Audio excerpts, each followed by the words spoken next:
मैं था, आदित्यनाथ जी के गुरु जी अवैधनाथ जी थे, आज परमहंस रामचंद्र दास जी थे, अशोक सिंगल जी थे, और क्या नाम उनका गिरिराज जी थे, इन्हें ऋतंभरा जी थी, इन्हें गिने लोग थे। तो गुरुदेव ये लोग थे, आपने अशोक सिंगल जी का नाम लिया, आपने कई लोगों का नाम लिया, आप हमेशा कहते हैं कि आपको उनका स्मरण होता है आज भी अशोक सिंगल जी का। आज तो मैं बहुत याद कर रहा हूँ, बहुत याद कर रहा हूँ। गुरुदेव इन सब लोगों का और न जाने कितने और लाखों करोड़ों भारतीयों का ये एक सपना था, जो एक सपना साकार हो रहा है। निश्चित आज साकार हो गया, साकार हो गया आपने कहा, और आज हमें आपका आशीर्वाद भी मिल रहा है, और आज ही रामलला गर्भगृह में पहुंचे, इससे अच्छा क्या हो सकता है जी। गुरुदेव साधु संतों की अपनी एक बहुत महत्वता होती है, एक बहुत इंपॉर्टेंस होती है, जिसको कि कई राजनीतिक दल उसको अंडरमाइन कर सकते हैं, वो उनका अपना लाइन है, लेकिन जनता के लिए, देश की जनता के लिए, और मैं भारतीयों के लिए कह रहा हूं, मैं इनको हिंदू मुस्लिम सिख ईसाई में नहीं बांट रहा हूं गुरुदेव, हर एक के लिए रिलीजियस लीडर की एक बहुत महत्वता होती है। और जब आप जैसा मठाधीश, जब आप जैसा बड़ा संत जब इस तरह की ये बोलता है कि देखो ये सपना साकार हो रहा है, उसका एक रिपलिंग इफेक्ट होता है। निश्चित। जो लाखों लोग आज आपको सुनने के लिए बाहर बैठे हैं, मैं आपसे बता रहा हूं, ऐसा मंडप ही हमने नहीं देखा, इतने लोगों को ही एक साथ किसी एक संत को सुनने के लिए हमने नहीं देखा, और ये सब प्रभु श्री राम की माया। निश्चित। न जाने क्यों लोग मुझसे पहले कहते थे जी कि आप देख नहीं पा रहे हैं, आप सफल वक्ता नहीं बनेंगे, क्योंकि श्रोताओं को आप देख नहीं पाते। आपसे कहते थे? हाँ। क्या बात कर रहे हैं आप? तो मैंने कह दिया कि मैं श्रोताओं को देखना चाहता ही नहीं, मैं तो केवल हनुमान जी को देखता हूँ। हनुमान जी सुनते हैं और उनके निमित्त सभी श्रोता आके सुने। Let them listen to me. And they are Gurudev, they are, and like how आप अपनी दिव्य शक्ति से जो देख पाते हैं, वो आम आदमी अपने नेत्रों से नहीं देख पाता। They love me too. They love you too much. Yes. But गुरुदेव जो आपने कहा ना कि किसी व्यक्ति ने इतनी मूर्खपूर्ण बात की कि आप देख नहीं पाते, लेकिन जो आप अपनी दिव्य शक्ति से देख पा रहे हैं, मैं उससे पूछ रहा हूं आपसे, अगर आप बताना चाहें तो। बहुत अच्छा लग रहा है, सब कुछ अच्छा है। और आपको एक बात बताऊं जो बहुत गोपनीय है जी, इस शंकराचार्य आदि समझ नहीं पा रहे हैं जी। 22 तारीख को 12:29 पर दिन में जी कलियुग पर त्रेता की प्रतिछाया पड़ेगी। अरे But they don't try to understand this situation. आपको लगता है कि राजनीति तो घुस गई है इसमें? अरे कुछ नहीं नीति घुसी है यार, दिस इज नॉट राजनीति। मैं तो ये चाहता हूं कि प्रभु श्री राम का राजनीति से क्या मतलब, लेकिन फिर एक संत मेरे को अयोध्या में ही मिले, राम की पैड़ी पे, उन्होंने कहा प्रभु श्री राम का राजनीति से नहीं, लेकिन प्रभु श्री राम के साथ हमेशा से ही राजनीति होती रही। तो आज भी ये लोग कर रहे हैं तो करने दो। बिल्कुल। I am very sad today and satisfied also. Shocked क्यों गुरुदेव? इसी के लोग राजनीति कर रहे हैं, व्यर्थ की राजनीति, और सैटिस्फाइड से कि आज रामलला गर्भगृह में चले गए।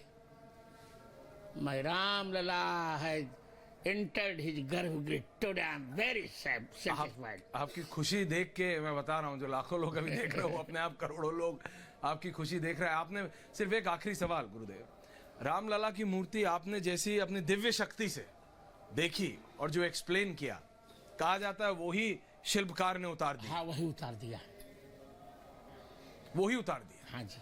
तो अगर आप जरा अगर वर्णन अपने शब्दों में कर देंगे। भाई क्या वर्णन करूं, वो मेघ वर्णी 5 वर्ष के बाद पंचवर्षीय बालक, और सुंदर लटें, उखड़े हुए दोनों कपोल, और सुंदर नासिका, सारे अंग सुडौल, भोली भाली चितवन, मधुर मधुर मुस्कान, दो दतलियों की चमक, और हाथ में धनुष और बाण, कंठ में आभूषण, पीला पीतांबर नूपुर, इतना सुंदर, मानो आनंद ही शरीर धारण करके हमारे पास आ गया हो। गुरुदेव सिर्फ इतना आखिरी में कह रहा हूं कि जिस व्यक्ति ने आपसे ये कहा था ना कि आप एक अच्छा वक्ता नहीं हो सकते क्योंकि आप हम देख नहीं सकते, उसको बोलिएगा उसको क्या बोलिएगा, उसको तो जनता जवाब दे रही है, जनता ने उत्तर दे दिया। लेकिन आपकी दिव्य शक्ति ने जो आपने जो स्मरण किया वही मूर्ति बिल्कुल जो हमने तो तस्वीर में देखा है अभी, लेकिन जो तस्वीर में देखा और आपने जो वर्णन किया वो बिल्कुल वही है। गुरुदेव एक चीज और मैंने अयोध्या में सीखी है, यहाँ कोई हाय हेलो नहीं बोलता है, सिर्फ बोलता है जय श्री राम। जय श्री राम। बहुत बहुत धन्यवाद गुरुदेव, बहुत बहुत धन्यवाद आपके समय के लिए, धन्यवाद। कट गाइस, थैंक यू गुरुदेव। और वहीं इसी बीच अहम तस्वीरें हम आपको दिखाएं। प्रधानमंत्री नरेंद्र मोदी इस वक्त तमिलनाडु में मौजूद हैं, जहां पर तिरुचिरापल्ली रंगनाथ स्वामी मंदिर में प्रधानमंत्री नरेंद्र मोदी ने पूजन दर्शन किए। और तस्वीरें अपने आप में काफी अहम, लगातार देश के अलग अलग जो मंदिर हैं वहां पर प्रधानमंत्री पहुंच रहे हैं। 22 तारीख 22 जनवरी अहम तारीख, भारत के देश के इतिहास में जब रामलला लंबे विग्रह के बाद हजारों वर्षों की जो तपस्या है उसके बाद अपने गर्भगृह में विराजमान हो रहे हैं। प्राण प्रतिष्ठा का कार्यक्रम है और उससे पहले तमाम अलग अलग जो मठ हैं, मंदिर हैं, वहां पर दर्शन। प्रधानमंत्री नरेंद्र मोदी इस वक्त मौजूद तमिलनाडु के अंदर, तमिलनाडु में तिरुचिरापल्ली, जहां पर प्रधानमंत्री नरेंद्र मोदी पहुंचे हुए हैं और दर्शन पूजन यहां पर सुजाता करते हुए प्रधानमंत्री। तो प्रधानमंत्री मोदी 11 दिनों का अनुष्ठान कर रहे हैं और इस दौरान वो लगातार देश के अलग अलग मंदिरों में दर्शन पूजन कर रहे हैं।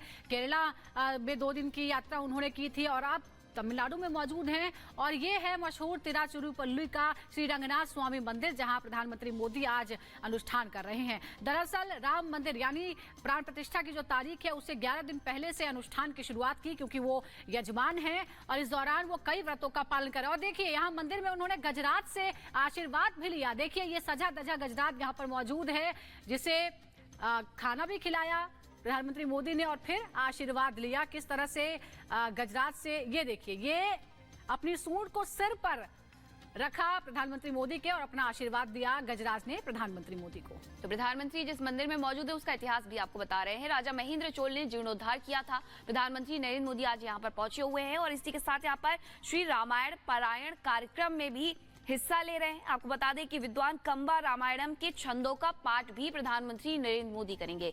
11 दिन के अनुष्ठान कर रहे हैं। रंगनाथ स्वामी मंदिर में पहुंचे हुए हैं, दर्शन पूजन किया है, आशीर्वाद लिया है गजराज से। और इसी के साथ चोल वंश का जो ये मंदिर है, चोल वंश ने इस मंदिर का विकास करवाया था। यहाँ प्रधानमंत्री नरेंद्र मोदी पहुंचे हुए हैं, दर्शन पूजन करते हुए आपको तस्वीरों में नजर आ रहे हैं। और इसी के साथ 22 जनवरी का जो प्राण प्रतिष्ठा का कार्यक्रम है उसके लिए उन्होंने 11 दिन का अनुष्ठान भी किया है, व्रत उनके द्वारा किया जा रहा है। अब 3 तस्वीरें आपको दिखा रहे हैं। अनुष्ठान की शुरुआत श्री कालाराम मंदिर से प्रधानमंत्री मोदी ने की थी। सबसे पहले पंचवटी में प्रधानमंत्री मोदी वहां पहुंचे। पंचवटी जो रामायण में एक अहम स्थान है, यहीं पर है श्री कालाराम मंदिर। उसके बाद गुरुवायूर पहुंचे, केरला के, यहाँ पर भी उन्होंने मंदिर में पूजा अर्चना किया। और उसके बाद अब तमिलनाडु की यात्रा पर है। रंगनाथ स्वामी मंदिर में इस वक्त प्रधानमंत्री मोदी मौजूद हैं। तो 11 दिन के अपने अनुष्ठान में अलग अलग मंदिरों में दर्शन पूजन कर रहे हैं प्रधानमंत्री नरेंद्र मोदी।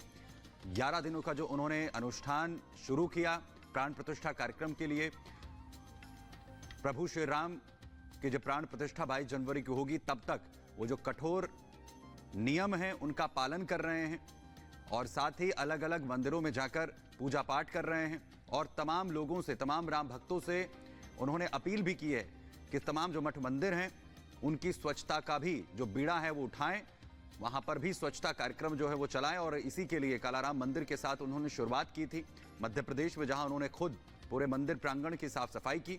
और फिलहाल ये तस्वीरें बेहद अहम, जहां कैसे गजराज से